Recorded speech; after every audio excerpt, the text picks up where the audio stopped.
What is up, everybody? This is Lyle, No Hippie Trucking and Transportation. I'm coming at you from the stop-in truck stop in Salem, Virginia, I-81, exit 128.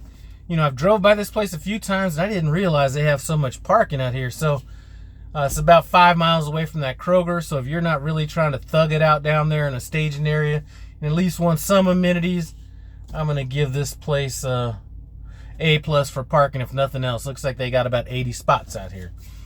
I did run down there a little bit early today, got unloaded about 4 hours early.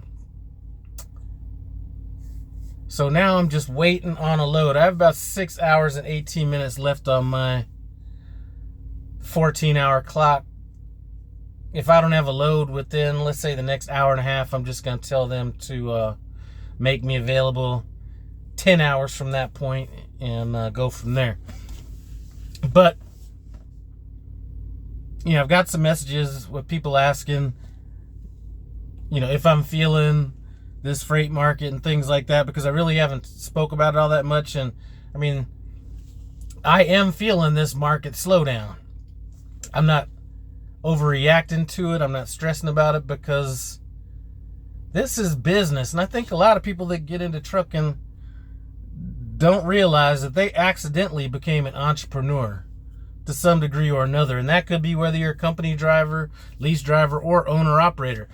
And here, this is off topic, but even as a company driver, if you were to go buy a house, because the way you're getting paid is almost a commission type deal, you're going to need to have 2 years on the job. So even that, or 2 years doing that. So even that is putting you in that category of being an entrepreneur to some degree. And I think people get into this that come out of different fields or whatever, and they almost feel like, you know, they're working at the grocery store or something. Like, they check in, they check out, you know, they need to make X amount of money and stuff like that. And anybody in business will tell you, or been in business will tell you, things aren't always good. There's going to be some people that fail. And that's just the way it is. I mean, even some of the most successful people, successful businesses, have failed at some point. And I'm saying this because I want a lot of you guys to change your mindset from this, you know, paycheck to paycheck, or even this, not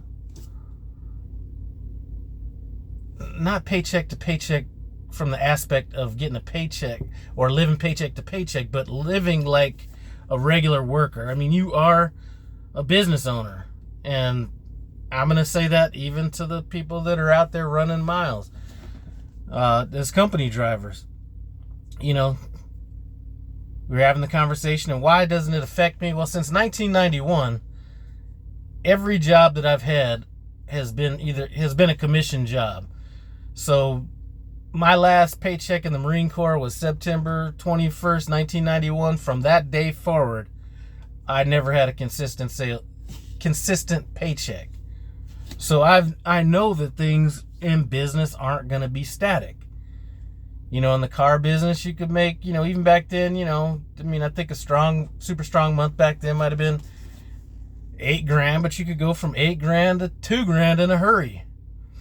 You know, in the mortgage business, you could go from $30,000 to not having a paycheck for 3 months. So, you know, you kind of got to train yourself to think, you know, think like a business person. I'm not talking about, I mean, we really aren't real business people. I mean, we are under the Prime umbrella and stuff like that, but I'm just saying the mentality should be the same. So, this complaining and all that kind of stuff, I mean, do you really think whether it's Prime, Swift, Sierra ST, Sierra England, you know, any of these companies that are dealing with slow freight actually want that to be happening?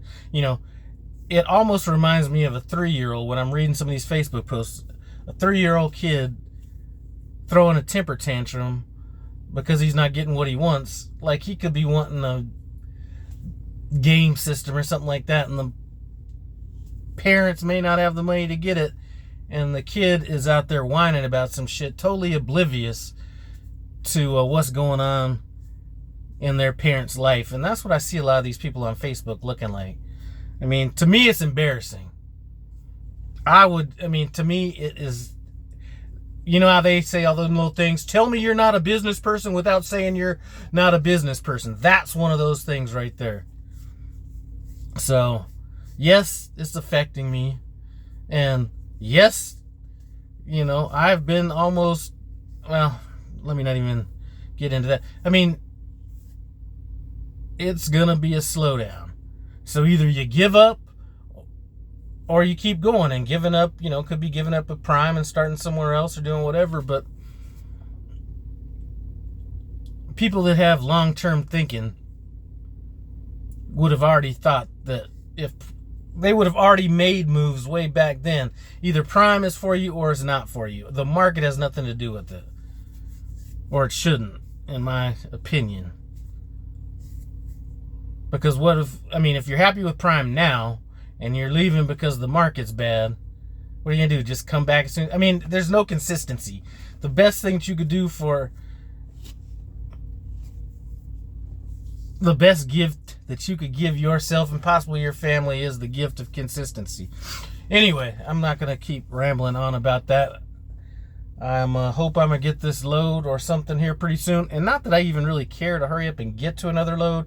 I just want to be able to prepare my sleep schedule more than anything. So I'm going to get off back here, just come back and take a little nap, set my alarm for like an hour and 20 minutes from now. And that's when I'm going to send the message to them, letting them know to make me available 10 hours later. Anyway, I appreciate you guys stopping by No Hippie Truck and Transportation. Hey, no hill for a climber. The strong will survive. I'm out.